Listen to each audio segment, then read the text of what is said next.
Здравствуйте, граждане Республики Абхазии. Позвольте обратиться к вам.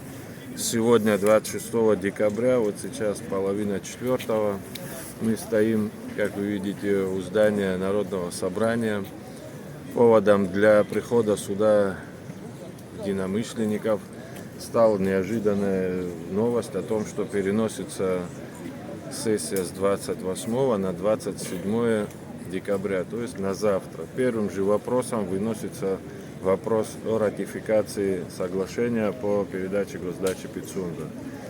Мы возмутились тому, с какой иезуитской хитростью и упорством этот вопрос проталкивается.